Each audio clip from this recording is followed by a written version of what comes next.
This is a brief for shot 640 Devil Peep Love C. It's actually a 3-part shot that another animator has already started up, and if somebody else is interested in taking over this shot, then great. But one thing that's I've got to be really clear on is that this is a really nice shot. There's a lot of opportunities to do something fantastic with the shot, and the blocking for it is already really good, but it still needs a lot of work to take it all the way.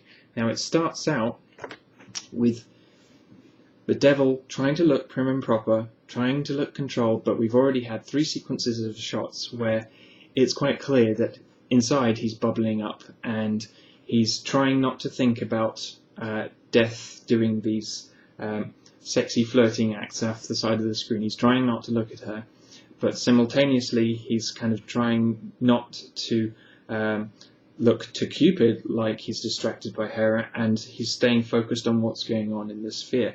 Now, of course, what's just happened in the sphere in the previous shot is that a couple got it on, made love, and had a baby, and this baby's dancing around in front of him, flaunting it. So the first thing that happens, if I just go to that part of the shot, he's actually kind of a nice guy. He is kind of thinking to himself, that's sweet, the little baby. And yet, simultaneously, he's trying to be sweet about the baby, which is somewhere, let me get it right, here in shot.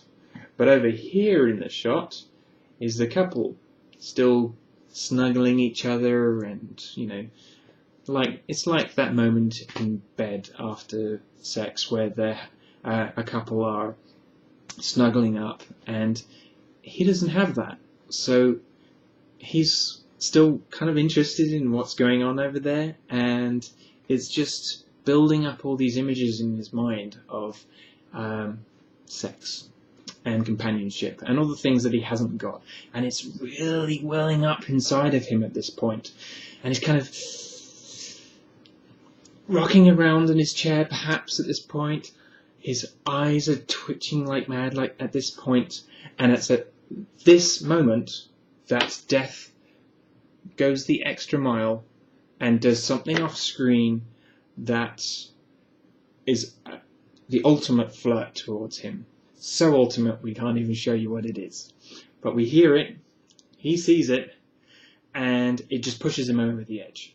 And what he's going to do is, imagine that his wand is sitting behind him. He's just going to go, grab the wand and fire it.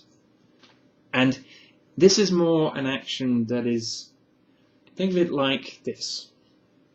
Have you ever heard the fable where a scorpion offers to take a frog somewhere, but the idea is that the scorpion says he won't sting the frog, but the problem is it's in the scorpion's instinct to sting the frog anyway. Now this is exactly the same with the devil. Basically, he is a devil. It's kind of in his DNA that he's wired to do bad things to these peeps in the sphere, and that's why all the previous characters have done it, except that they've all just given into it and they've enjoyed it. But he fights it harder than any of the other characters does, and this is why up until this point he hasn't done anything evil. And suddenly his instinct kicks in because he's just pushed to the edge of it. He's being threatened by Cupid, he's being flirted towards by a girl, and he's got no idea how he's supposed to handle that. He's got images of sex and violence in his head, and he just pulls out the wand that he's been wondering what to do with the whole time, and he knows what it's for, and he just fires it off.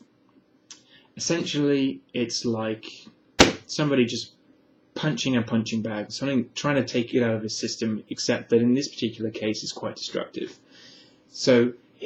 But the thing that I'm really interested in seeing in this shot is the transition from that into that full-on firing, and it could be something really interesting.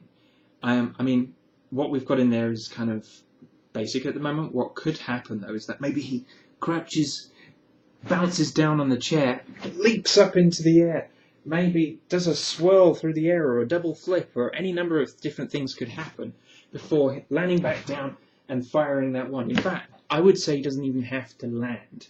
Probably better if he's just floating a little bit above the chair, a foot above the chair, firing like this, because in the next shot you can't even tell that he's not sitting on the chair anyway.